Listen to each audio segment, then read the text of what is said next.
자, 2023년 마지막 주일 하나님께서 우리에게 주시는 말씀은 사도행전 20장 17절에서 24절까지 말씀입니다. 제가 가진 성경은 신약 223면에 있습니다. 사도행전 20장 다 찾으시면 제가 17절, 여러분이 18절 그렇게 교도가도록 하겠습니다. 제가 17절 먼저 읽겠습니다. 바울이 밀르도에서 사람을 에베소로 보내어 교회 장로들을 청하니 오매 그들에게 말하되 아시아에 들어온 첫날부터 지금까지 내가 항상 여러분 가운데서 어떻게 행하였는지를 여러분도 아는 바니 곧 모든 겸손과 눈물이며 유대인의 관계로 말미암아 당한 시험을 참고 주를 섬긴 것과 유익한 것은 무엇이든지 공중 앞에서나 각 집에서나 거리낌이 없이 여러분에게 전하여 가르치고 유대인과 헬라인들에게 하나님께 대한 회개와 우리 주 예수 그리스도께 대한 믿음을 증언한 것이라. 보라 이제 나는 성령에 매여 예루살렘으로 가는데 거기서 무슨 일을 당할는지 알지 못하노라. 오직 성령이 각 성에서 내게 증언하여 결박과 환난이 나를 기다린다 하시나 내가 달려갈 길과 주 예수께 받은 사명 곧 하나님의 은혜의 복음을 증언하는 일을 마치려 하면은 나의 생명조차 조금도 귀한 것으로 여기지 아니하노라. 아멘. 금년 9월부터 매월 마지막 주일에 세대 통합 본문 예배라고 해서 다음 세대와 본문을 맞추어서 그렇게 예배를 드리고 있습니다. 이 본문으로 가정 예배를 드리시는 가정들이 조금씩 늘어나고 있는데요. 새해부터 세대 통합 본문이 있는 마지막 주일에 여러분들도 한번 도전해 보시면 좋겠습니다. 또 인증샷 올려주시면 선물도 있습니다. 가정 예배는 꼭 가족들 숫자가 많아야 드릴 수 있는 게 아니고요. 믿음을 가지고 1인 가구도 도전해 볼 수 있는 것 같습니다. 내년에는 하나님을 선택한 구약의 사람들 12명을 정해서 세대 통합 본문 예배를 드리려고 그렇게 준비하고 있습니다. 그 구약의 하나님을 선택한 12사람 누구를 저희들이 정했느냐 하면요. 아브라함, 요셉, 모세, 여호수아, 드보라, 야엘, 삼손, 한나, 다윗, 엘리사, 이사야. 마지막 한 명은 누굴까요? 느헤미야입니다. 느헤미야. 최근에 2023년 마지막 세대 통합 본문이 뭘까 궁금해서 제가 이게 마지막 우리 세대 통합 본문에 또 한 해 마지막 예배인데 하면서 성경을 딱 폈습니다. 참 쉽지 않았던 2023년인지라 하나님께서 우리 드사랑교회 성도님들을 크게 위로해 주시는 말씀이면 좋겠다는 욕심이 저에게 좀 있었는데요. 본문을 딱 폈는데 오늘 이 본문이었습니다. 여러분 굉장히 실망하셨죠? 사도행전 20장 22절에서 24절 읽는데 제가 마음이 여러분 같이 한번 읽어보겠습니다. 보라 이제 나는 성령에 매여 예루살렘으로 가는데 거기서 무슨 일을 당할는지 알지 못하노라. 오직 성령이 각 성에서 내게 증언하여 결박과 환난이 나를 기다린다 하시나 내가 달려갈 길과 주 예수께 받은 사명 곧 하나님의 은혜의 복음을 증언한 일을 마치려 하면은 나의 생명조차 조금도 귀한 것으로 여기지 아니하노라. 담임 목사가 이런 구절을 읽으면 바로 할렐루야 나와야 되는데 제가 바로 주여 탄식이 나왔습니다. 2023년 마지막 주일 예배이니까 뭔가 우리 성도님한테 위로가 되는 말씀으로 본문을 바꿀까 하는 충동이 있었는데 그래서 제가 김세훈 목사님께 목사님 다음 세대는 다 이 본문으로 마지막 주일 예배 드리는 거죠? 이렇게 물었더니 김세훈 목사님 저한테 네 목사님 근데 마지막 주일이니까 작년 예배는 본문을 바꾸셔도 됩니다. 딱 이렇게 답하는데 이거 바꾸면 안 되겠구나 이런 확신이 들어가지고 이 본문을 하게 되었습니다. 그러니 여러분도 이제 포기하시고 오늘 본문에서 위로와 격려의 메시지를 잘 받으시면 좋겠습니다. 사랑하는 드사랑가족 여러분, 사도행전은 바울의 몇 차까지의 선교 여행을 다루는지 혹시 아십니까? 3차 같기도 하고 4차 같기도 한데 5차인가요? 사도행전에는 3차 선교 여행까지만을 본문에서 다루고 있습니다. 오늘 본문은 바울 일행이 3차 선교 여행을 마치고 예루살렘으로 급히 돌아가는 길에 일어난 일을 기록한 내용입니다. 바울이 1차 선교 여행을 떠난 연도를 보통 AD 46년으로 보는데요. 3차 선교 여행을 마치고 예루살렘으로 돌아오는 연도를 57년으로 보니까 오늘 본문은 바울이 선교사로 헌신하고 11년 정도가 지났을 때 일어난 사건입니다. 바울은 이 일 이후에 로마 감옥에도 갇히고 사도행전 기록에는 없지만 4차 선교 여행을 통해 스페인까지 선교를 한 것으로 그렇게 여겨집니다. 그리고 생애 마지막에 로마의 지하 감옥에서 사랑하는 아들, 그 영적인 아들 디모데에게 생애 마지막 편지 디모데후서를 적고 바울은 순교합니다. 정리해 보면 제가 사실 어제 이제 본문을 묵상하고 정리하면서 바울이 선교사로 헌신하고 11년 정도 지난 시점에 오늘 사건이 일어났고, 오늘 이 사건이 일어나고 한 12년 정도를 더 선교하다가 바울은 AD 68년경에 순교를 하게 됩니다. 오늘 본문은 3차 선교여행 돌아오는 여정에 속하는데 3차 선교여행 지도를 잠깐 보시겠습니다. 여러분 이런 지도 혹시 보셨습니까? 여러분 3차 선교여행은 이게 이 모양이 이 바울이 다녔던 노선을 쭉 연결하면 무슨 모양입니까? 아무것도 안 보이십니까? 국자가 안 보이십니까? 국자? 아직도 안 보이십니까? 빨간색으로 연결하면 국자입니다. 국자. 지도 오른편 중간쯤에 여러분 혹시 안디옥이라는 도시 보입니까?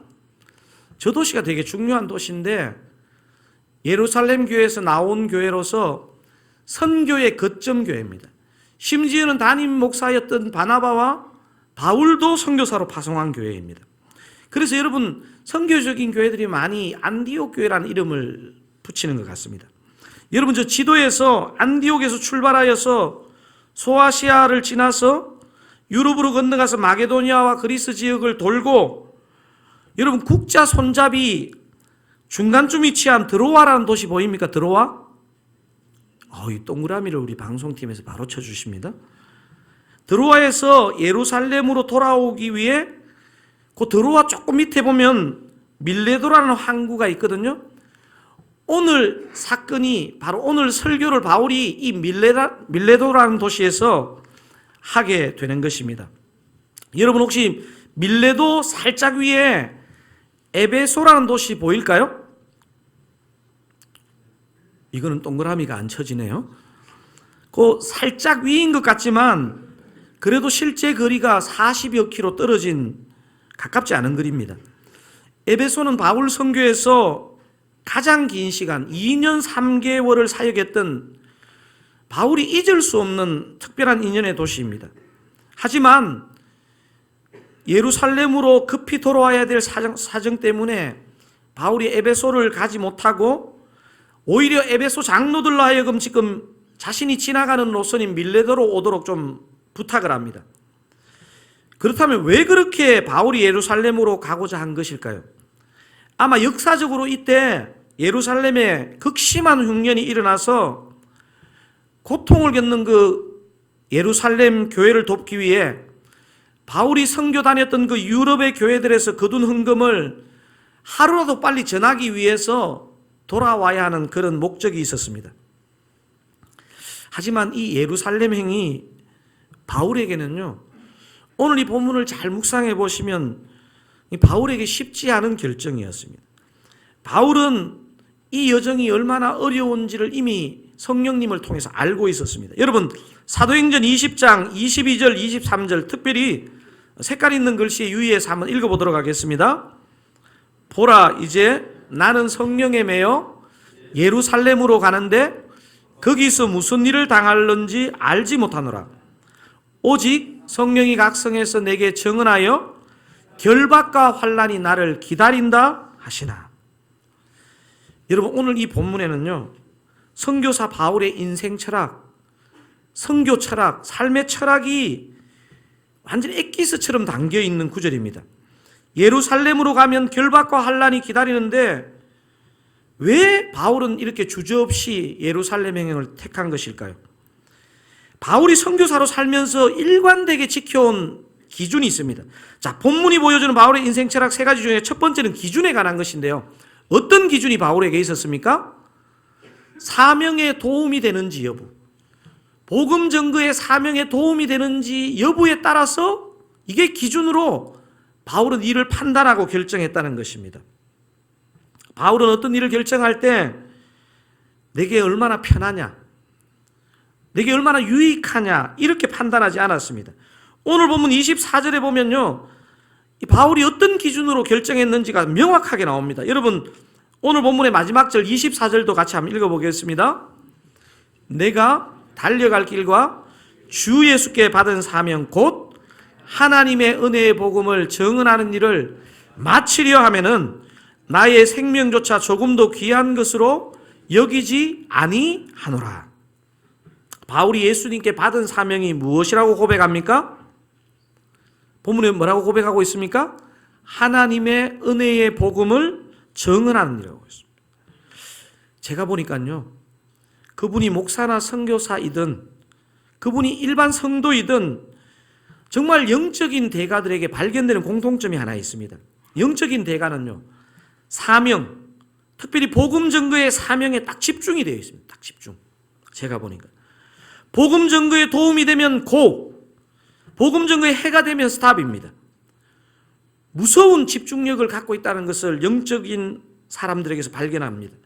사랑하는 드사랑가족 여러분, 여러분은 어떤 일을 할지 말지 무슨 기준으로 결정하십니까?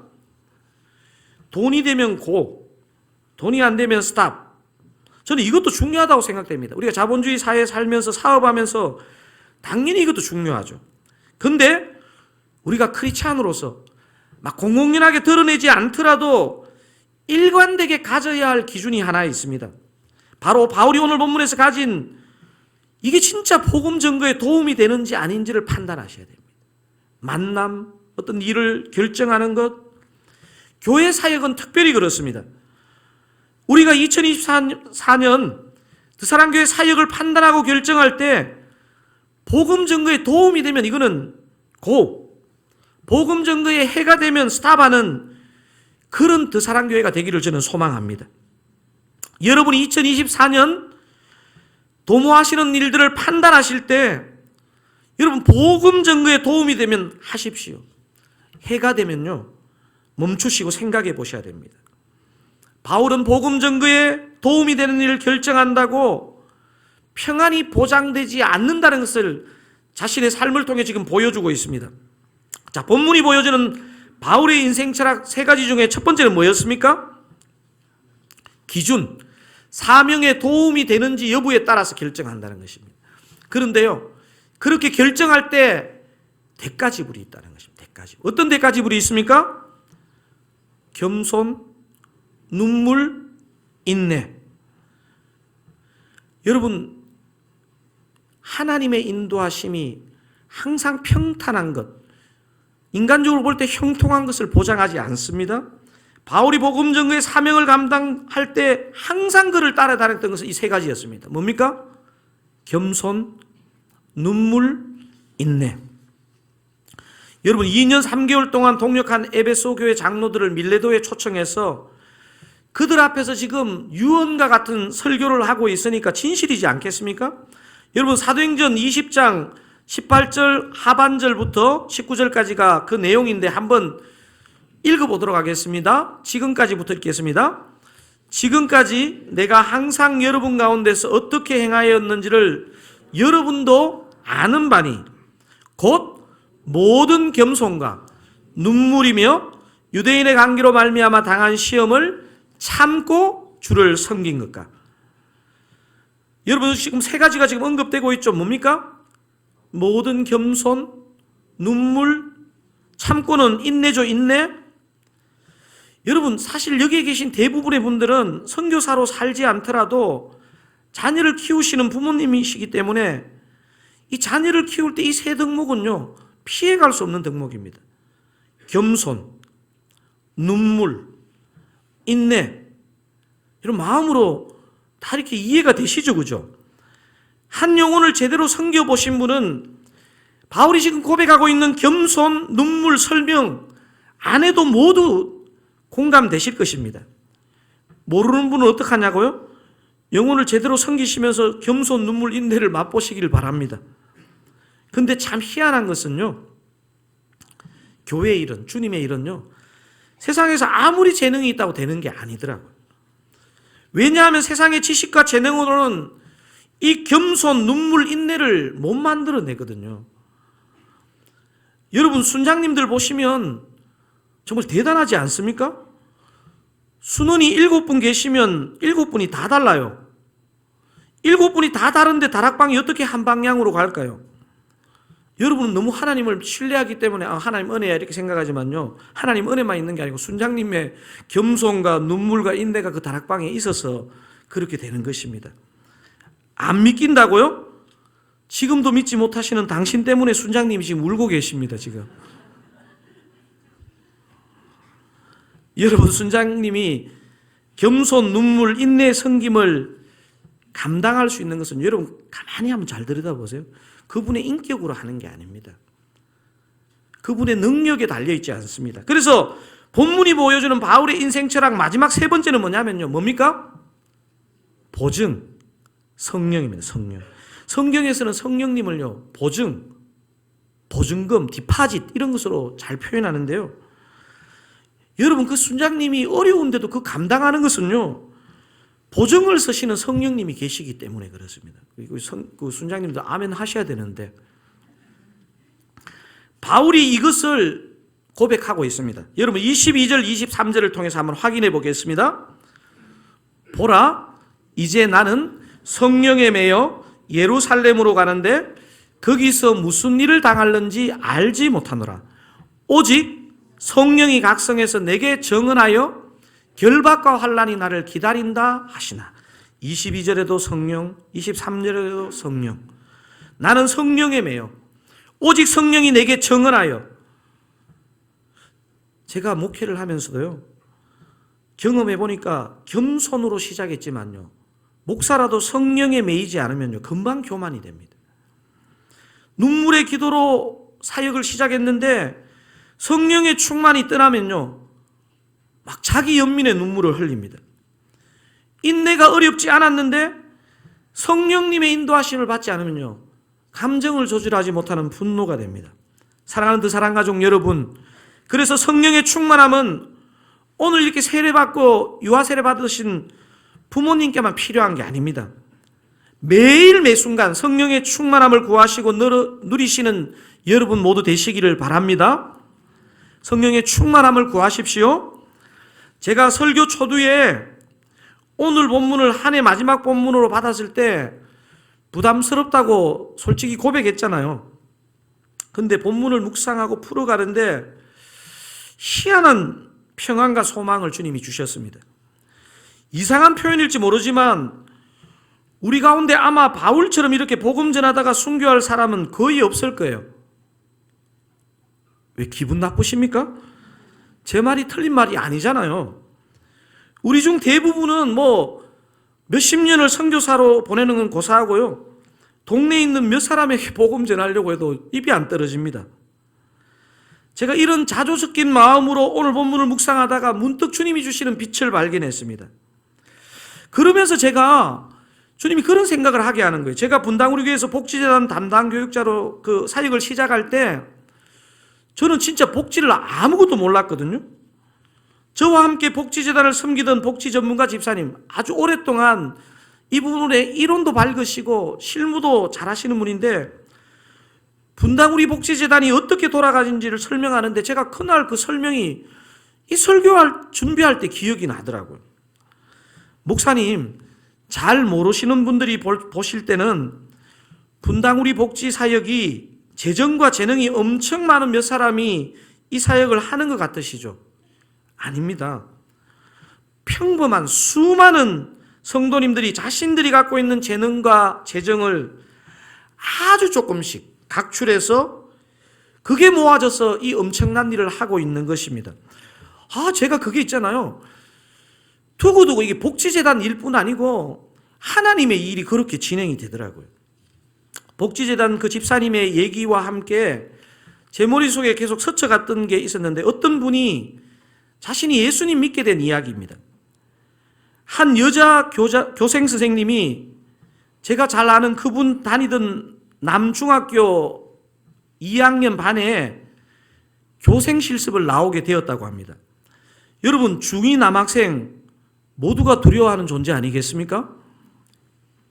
중2 남학생이 담임 선생님도 아니고 대학교 4학년 교생 선생님 말을 잘 듣겠습니까? 특별히 이 교생 선생님은 아주 예쁘게 생겨서 음악을 가르쳤는데요. 이 교생 선생님에게는 그렇지만 부드럽지만 묘한 카리스마가 있었다고 합니다. 아마 제가 보니까 그 믿음 때문에 그랬던 것 같아요. 그 교생 선생님이 어느 날 맡고 계신 반에 두 남학생이 자기들끼리 하는 얘기를 우연히 듣게 되었습니다. 둘이 도서관에 가고 싶은데 점심 사 먹을 돈이 없어서 도서관에 못 간다는 얘기를 그 교생 선생님이 들었습니다.